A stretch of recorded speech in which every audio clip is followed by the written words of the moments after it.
حضور کے اہل بیت سے محبت کرنا اور حضور علیہ السلام کے اصحاب سے محبت کرنا، ان دونوں کا سبق دیا گیا ہے، ان دونوں کا درس دیا گیا ہے، اور ان کے آپس کے جو معاملات ہیں تو ان میں ہمیں کوئی حق نہیں پہنچتا کہ ہم کوئی ایسی بات کریں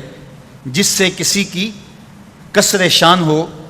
اور کسی کی عظمت میں فرق آتا ہو۔ رسول کریم صلی اللہ علیہ وآلہ وسلم نے ارشاد فرمایا، احب اللہ لما یغزوکم من نعمہ، فرمایا اللہ سے محبت کرو، وہ تمہیں طرح طرح کی نعمتیں عطا کرتا ہے۔ وَأَحِبُّونِي بِحُبِّ اللَّهِ، اور میرے سے پیار کرو، میں تمہارے رب کا محبوب ہوں۔ وَأَحِبُّوا أَهْلَ بَيْتِي لِحُبِّي، اور میرے اہل بیت سے میری وجہ سے پیار کرو۔ سیدہ فاطمہ الزہرا سلام اللہ علیہا کے حوالے سے ذکر کرتے ہوئے ارشاد فرمایا، فاطمہ تو بدعۃ منی فمن اغضبها اغضبنی، فاطمہ میرے جگر کا ٹکڑا ہے، جس نے فاطمہ کو غضبناک کیا اس نے مجھے غضبناک کیا۔ تکلیف نہ دینا، اذیت نہ پہنچانا،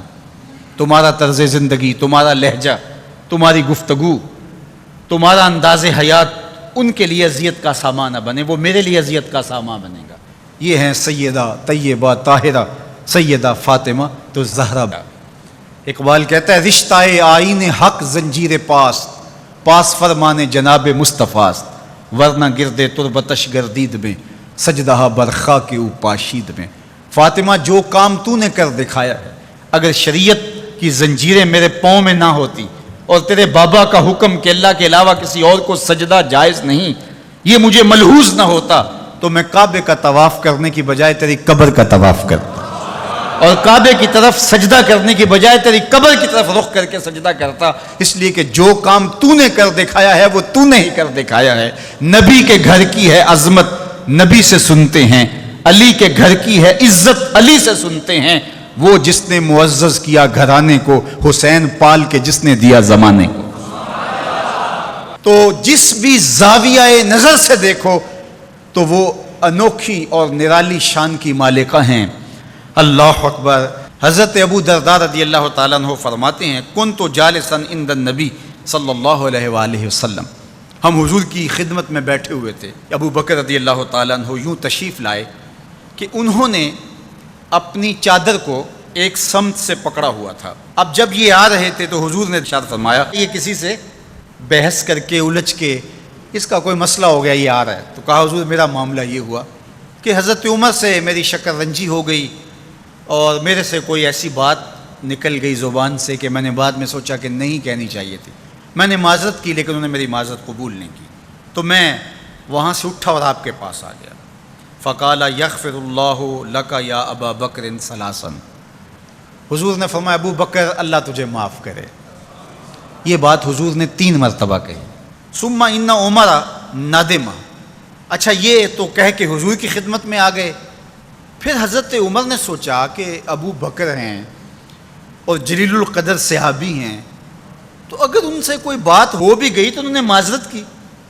تو میں معذرت قبول نہیں کی، تو انہیں بھی احساس ہوا۔ اب حضرت عمر ان کے گھر گئے، حضرت ابو بکر رضی اللہ تعالیٰ عنہ کے پوچھا کہاں ہے، کہا وہ تو یہاں نہیں ہے، سمجھے کہ وہیں ہوں گے،